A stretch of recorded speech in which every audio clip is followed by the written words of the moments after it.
사람과의 관계에서 고통을 느끼는 건 누구도 피할 수 없는 일입니다.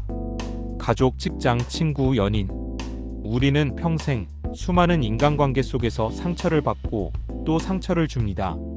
쇼펜하우어는 이런 인간관계의 본질을 누구보다 냉정하게 분석했습니다. 그리고 그 속에서 어떻게 해야 사람이 사람에게 상처받지 않고 살아갈 수 있는가? 그 철학적 해답을 제시했습니다. 오늘 이 영상에서는 쇼펜하우어가 말한 인간관계의 본질, 그리고 불필요한 고통에서 벗어나는 기술, 마지막으로 지혜롭게 사람을 대하는 삶의 태도까지 차분하게 깊게 풀어보겠습니다. 1장. 인간은 원래 서로에게 상처를 준다. 쇼펜하우어의 전제. 쇼펜하우어 철학에서 가장 중요한 명제는 단순합니다. 인간은 서로에게 고통을 주는 존재다. 이 말은 비관적으로 들릴 수 있습니다. 하지만 쇼펜하우어는 오히려 현실을 있는 그대로 보자고 말합니다. 인간은 욕망을 가진 존재이고 욕망은 서로 충돌합니다. 우리는 무의식적으로 자신의 이익을 먼저 생각합니다. 아무리 착하고 선한 사람이라도 결국 자신의 감정과 욕망을 우선합니다. 그래서 인간관계는 본질적으로 부딪힘, 오해, 실망이 반복될 수밖에 없습니다. 쇼펜하우어는 말합니다. 사람 때문에 상처받는 것은 인간의 본성을 잘못 기대했기 때문이다. 우리는 사람들에게 너무 많은 것을 기대합니다. 내 마음을 알아주겠지, 그럴 리 없겠지, 저 사람만큼은 다를 거야. 하지만 쇼펜하우어는 이렇게 말합니다. 기대는 고통의 씨앗이다. 누군가에게 기대를 덜어내면 상처받을 일도 줄어듭니다. 무조건 경계하라는 뜻이 아니라 사람을 있는 그대로 보라는 태도가 필요하다는 말입니다. 2장. 왜 우리는 사람 때문에 그렇게 많이 고통받는가? 쇼펜하우어는 인간 고통의 절반 이상을 대인관계에서 온다고 분석했습니다. 그 이유는 크게 세 가지입니다. 우리는 타인의 시선을 과도하게 신경 쓴다. 사람들은 자신이 어떻게 보일지에 지나치게 민감합니다. 타인의 평가, 말투, 표정, 반응에 일희일비하죠. 쇼펜하우어는 이렇게 말합니다. 인간은 타인의 의견 속에서 스스로를 잃어버린다. 우리는 누군가의 무심한 말 한마디에 상처받고 의도 없는 행동에 의미를 부여하며 타인의 시선 속에서 불안해합니다. 하지만 그는 타인의 시선이란 결국 사라지는 그림자 같은 것이라고 말합니다. 남들은 우리에게 그리 많은 관심이 없습니다. 각자 자기 문제로 바쁩니다. 오늘 당신에게 했던 말도 돌아서면 잊어버립니다. 그런데 우리는 그 말에 며칠씩 마음을 쓰고 고통을 느끼죠. 이것이 바로 인간관계가 우리를 힘들게 만드는 첫 번째 이유입니다. 우리는 자신을 중심으로 생각하고 타인도 그럴 거라고 착각한다. 쇼펜하우어는 인간을 단단한 구슬에 비유합니다. 구슬은 서로 가까워지면 부딪히고 멀어지면 외로워집니다. 즉, 사람은 가까우면 상처 주고 멀어지면 불안해하는 구조를 가지고 있다는 것입니다. 사람은 누구나 자기 중심성을 갖고 있습니다. 그런데 우리는 타인도 나처럼 생각하길 바라며 고통을 느낍니다. 왜 저 사람은 내 마음을 몰라줄까? 내가 이렇게 했으면 저 사람도 똑같이 해줘야 하는 거 아닌가? 저 사람이 나를 소중히 생각하지 않는 걸까? 이런 마음이 고통의 근원이 됩니다. 쇼펜하우어는 이렇게 말합니다. 사람에게 실망하는 이유는 오로지 하나, 우리가 그들에게 과도한 의미를 부여했기 때문이다. 사람은 변할 수 있지만 성향은 쉽게 변하지 않는다. 우리는 타인이 변하길 바랍니다. 착해지길 바라고 예의 바르길 바라며 배려하길 원합니다. 하지만 쇼펜하우어는 단호합니다. 성향은 운명이다.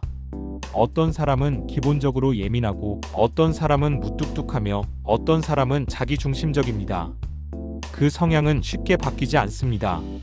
사람 때문에 고통받는 이유는 타인을 바꾸려는 기대에서 시작됩니다. 3장.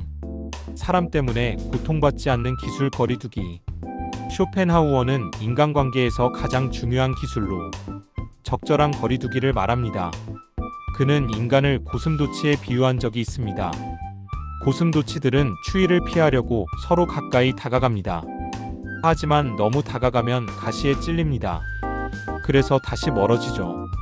그렇다고 너무 멀어지면 또 추워지니 다시 적당한 거리를 찾습니다. 쇼펜하우어는 이 비유를 통해 말합니다.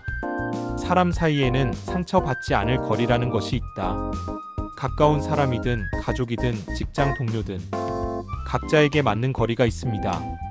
이 거리를 침범하면 갈등이 생기고 너무 멀어지면 소외가 생깁니다. 사람 때문에 고통받지 않으려면 이 사람과 나는 어느 정도 거리가 적당한가? 이 질문을 스스로 던져야 합니다. 4장. 사람 때문에 고통받지 않는 기술 기대를 낮추는 연습. 쇼펜하우어는 인간관계에서 고통을 줄이는 가장 빠른 방법으로 기대를 줄이는 것을 강조합니다. 기대를 줄이면 실망도 줄어듭니다. 실망이 줄어들면 감정 소모도 줄어듭니다. 기대가 낮은 관계는 오히려 안정적이고 오래갑니다. 반대로 기대가 큰 관계는 작은 일에도 마음이 크게 흔들립니다. 쇼펜하우어는 말합니다. 기대가 없는 곳에 실망도 없다. 이것은 냉소가 아니라 지혜입니다. 타인에게 바라는 마음을 줄일수록 우리는 더 자유로워집니다. 5장. 사람 때문에 고통받지 않는 기술 침묵의 힘. 쇼펜하우어는 말과 언어에도 깊은 통찰을 남겼습니다. 침묵은 많은 문제를 해결한다. 우리는 상처받았을 때 즉시 말로 반응하려고 합니다. 하지만 충동적으로 터뜨린 말은 상대뿐 아니라 나도 다치게 합니다. 침묵은 회피가 아닙니다.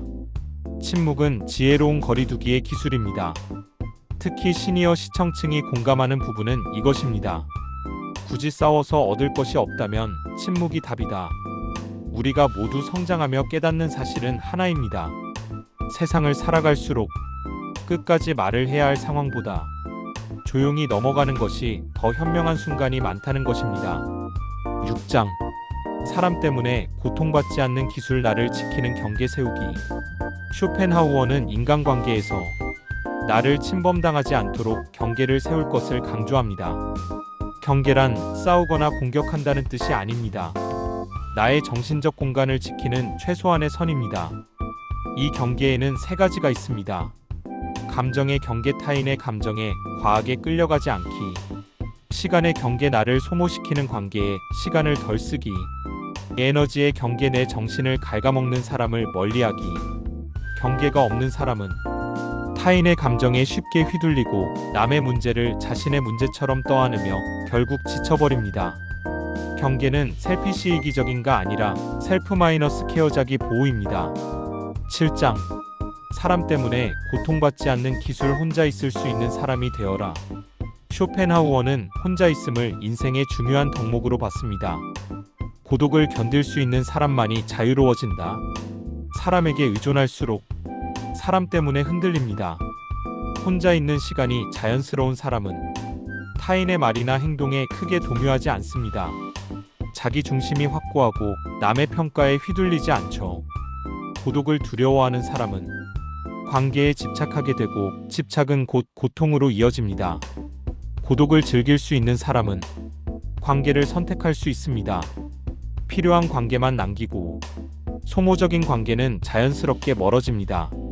쇼펜하우어는 이것을 생활의 품격이라고 불렀습니다. 8장. 사람 때문에 고통받지 않는 가장 강력한 기술, 자신을 아끼는 삶. 쇼펜하우어의 철학은 결국 인간은 불완전하다는 전제에서 시작합니다. 그러나 그는 비관하라는 것이 아니라 그 불완전함 속에서 지혜롭게 살아가는 법을 알려줍니다. 그가 말하는 궁극적 해답은 간단합니다. 나를 아끼는 사람이 되어라. 남에게 휘둘리지 않고 기대에 얽매이지 않고 누군가에게 인정받으려고 애쓰지 않는 삶. 사람 때문에 고통받지 않기 위해 필요한 가장 중요한 조건은 바로 나를 중심에 두는 삶입니다. 나를 잘 돌보고 나의 감정을 중요하게 여기고 나의 삶의 품격을 스스로 지키는 것. 이 태도는 인간관계를 더 가볍고 더 자유롭고 더 건강하게 만들어줍니다. 엔딩 멘트. 사람 때문에 상처받고 마음이 흔들리는 건 나약해서가 아니라 인간이기 때문에 당연한 일입니다.